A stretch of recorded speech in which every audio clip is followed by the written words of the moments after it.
We seen balance of trade क्या होता है, हमने देखा कि बैलेंस ऑफ पेमेंट के जो 4 कंपोनेंट्स हैं, फिर हमने देखा कि balance of payment is divided in 2 parts, capital account and current account.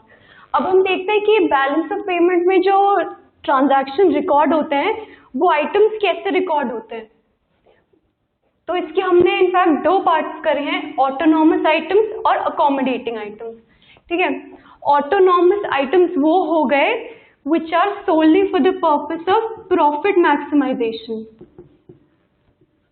मतलब जितने भी ट्रांजैक्शन हुए हैं उनमें हमने प्रॉफिट मैक्सिमाइज करने का एम रखा है, वो सारे आइटम्स हमारे ऑटोनॉमस आइटम्स में आ जाते हैं। अकोमोडेटिंग आइटम्स वो होते हैं which are balancing in nature, which basically वो बैलेंस बनाने के लिए होते हैं। ऑटोनॉमस आइटम में जैसे अगर सरप्लस चला गया तो ये इसको डेफिसिट कर देंगे अकोमोडेटिंग आइटम, अगर यहाँ पे डेफिसिट हो गया तो सरप्लस, तो ये बेसिकली इनफैक्ट अकोमोडेटिंग नेचर के ही होते हैं टू बैलेंस।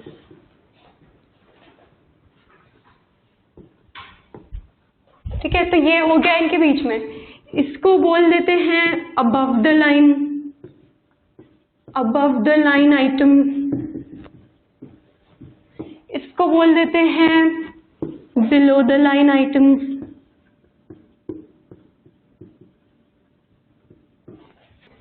फिर थर्ड डिफरेंस हो गया इसमें, both current and capital account में इन्हें लिखा जाता है, करंट एंड कैपिटल अकाउंट में इन्हें लिखा जाता है,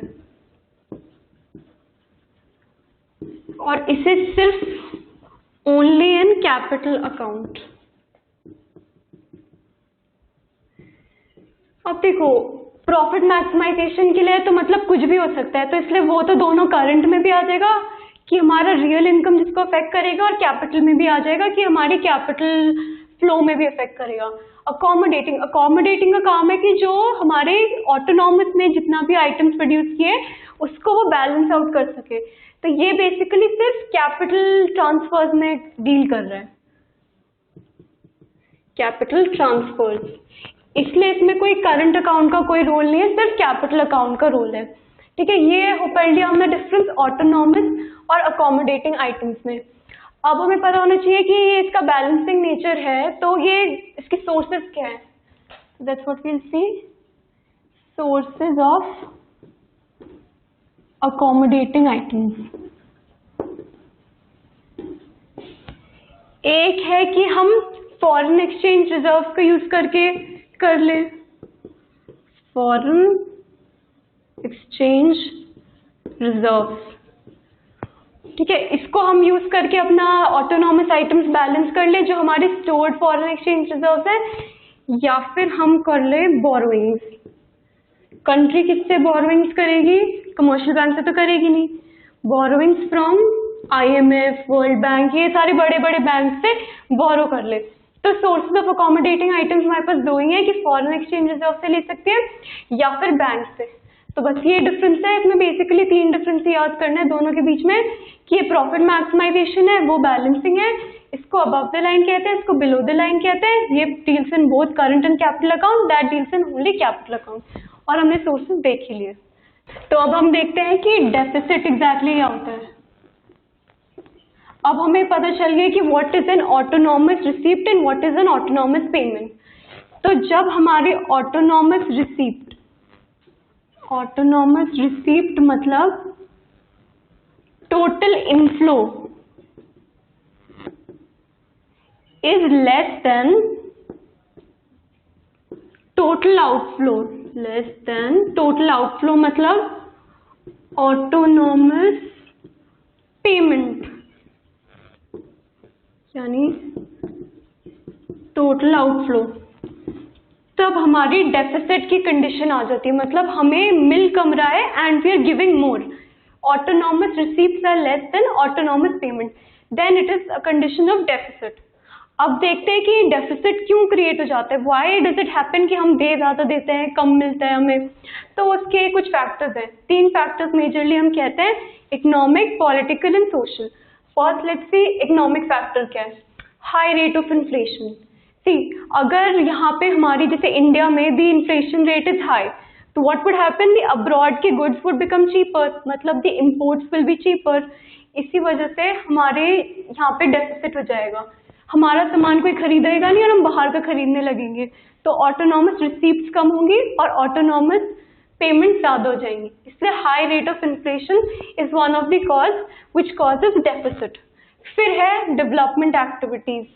अब जैसे if you are on a developing, हम कोई इंडस्ट्री डेवलप कर रहे हैं, so if you ask for a new technology बाहर से, so when we order that new technology, again हमने पेमेंट करा but we have not received, we haven't, हमारी ऑटोनॉमस रिसीप्ट्स कम हो गई और हमारी ऑटोनॉमस पेमेंट ज़्यादा हो गई।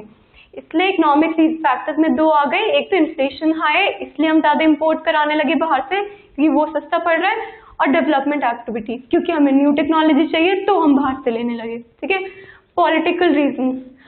अब पॉलिटिकल रीजंस में वन यू कैन गिव कि पॉलिटिकल इंस्टेबिलिटी होती है, the government keeps on changing बार बार, it keeps on changing from time to time, तो द टोटल इनफ्लोज जो एक्चुअली कैपिटल आनी चाहिए वो नहीं आती, तो total inflow in the country is less when the political parties are unstable. ठीक है, फिर हम देखते हैं social factors, demonstration effect. This is actually one of the major, you can feel कि it might be one of the major causes.